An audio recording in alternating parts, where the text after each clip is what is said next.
Wind chills across Metro Detroit looking like this for the commute home. How long will it be before the rain gets out? Karen? All right, Ben, also first at 4, local priest facing a sex abuse allegation. We'll tell you how the church is responding right now. Paula.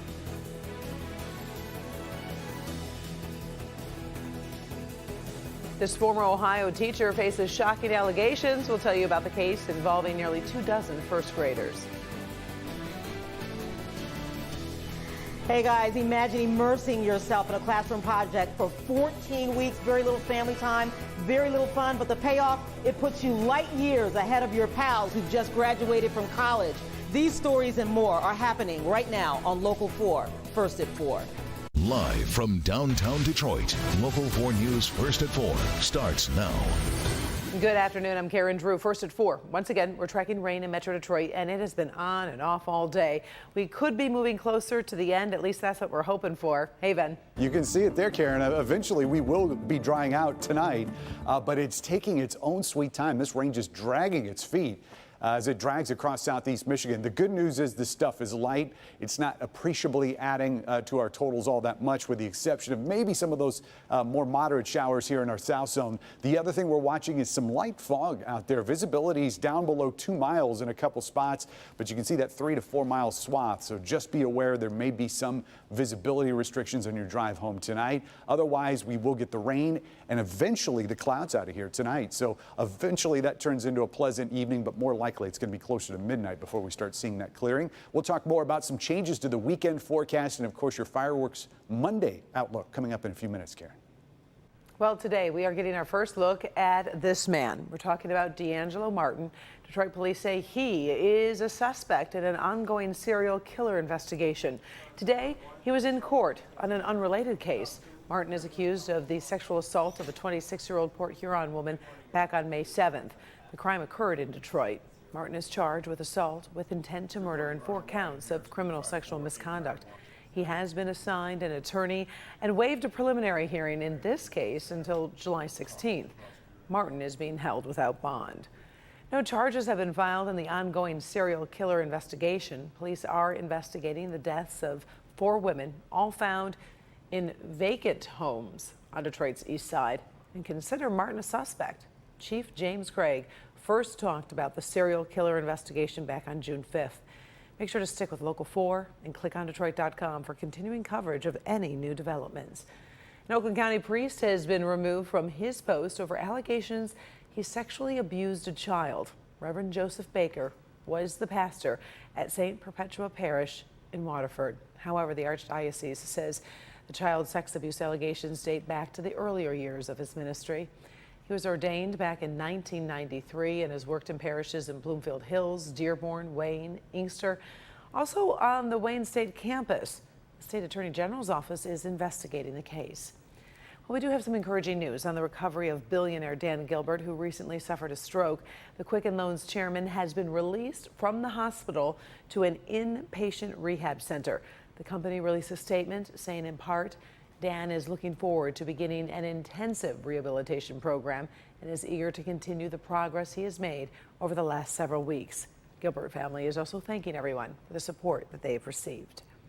Former Ohio gym teacher was just in court accused of inappropriately touching more than 20 girls in first grade.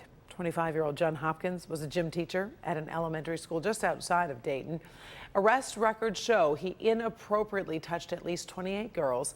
The security camera video shows him feeling up the girls' skirts and then having them straddle his lap.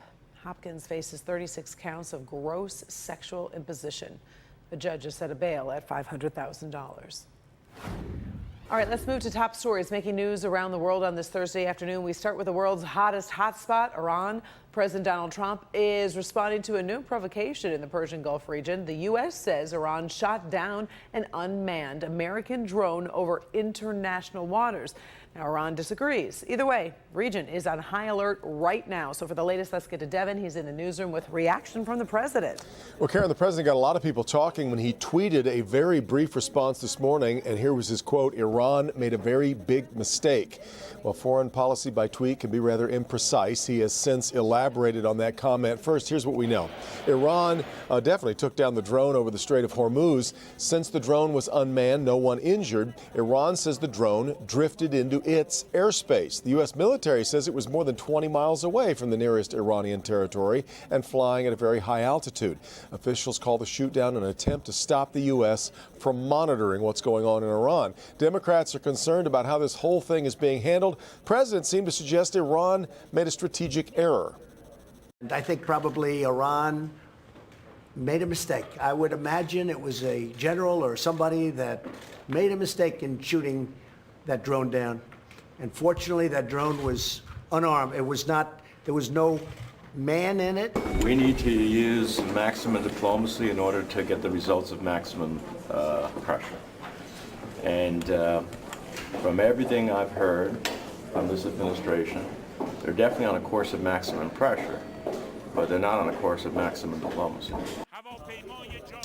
The commander of Iran's Revolutionary Guard says the strike served as a signal that Iran is not going to back down from threats. So, Karen, our coverage will continue here through the 5 o'clock hour and on NBC Nightly News coming up at 6:30. For now, back to you. All right, thank you very much, Devin. Mexico has become the first country to ratify the treaty you could call the new NAFTA. Its official name is the United States-Mexico-Canada Agreement, or USMCA. Mexico's Senate backed the deal by a vote of 114 to just 4 against. This is the new agreement negotiated by the Trump administration because President Trump didn't like NAFTA.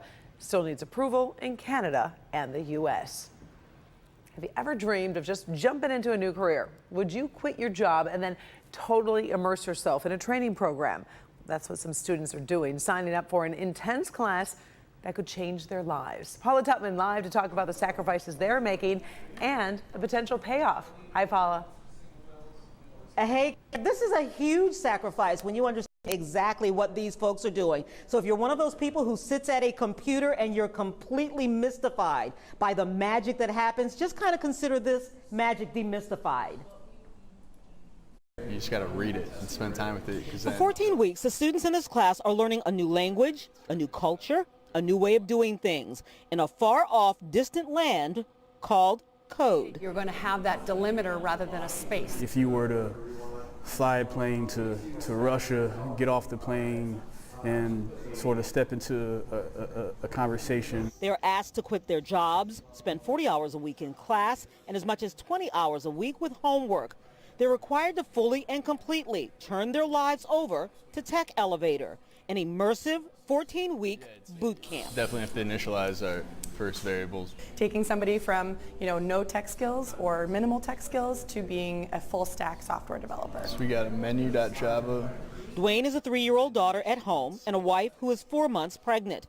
He's missing important stuff. Well, there's times where she asks Daddy to play, and you go outside and maybe take a walk. Well, maybe I have to sacrifice some of those requests in order to study and work on code and work on completing homework. Similar story for Steve, whose wife gave birth just days before he quit his job to enter the Tech Elevator boot camp. I'm missing a lot of firsts, that's for sure. But these young fathers and their wives have agreed on a strategy, one that lifts them from jobs with limited salary and growth potential to one that puts them very quickly ahead of the heap. The last job I came from, I was getting up at 2:30 in the morning, got off of work at 3. Another important factor in choosing this route is just me being able to do something that I can come home and feel rewarded and satisfied in doing. I could actually be home with my wife and my daughter and be engaged and not having the dread going to work the next day. There are tens of thousands of local job postings desperate for people who can develop software, the stuff the world now runs on. The cost $15,000 for 14 weeks. Less than a full semester at a community college, and in the fraction of the time. So you have the input file, then you're going to have the machine run. These students will have jobs waiting for them that pay an average of nearly $60,000 to start, all the way to 6 figures. By the time their peers are gearing up for midterms, they will be done, employable, and powerful. So you can see it is short-term pain, for a long-term and long-time gain.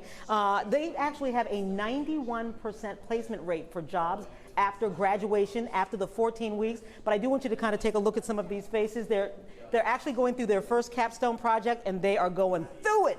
Not through it, Karen. Through it.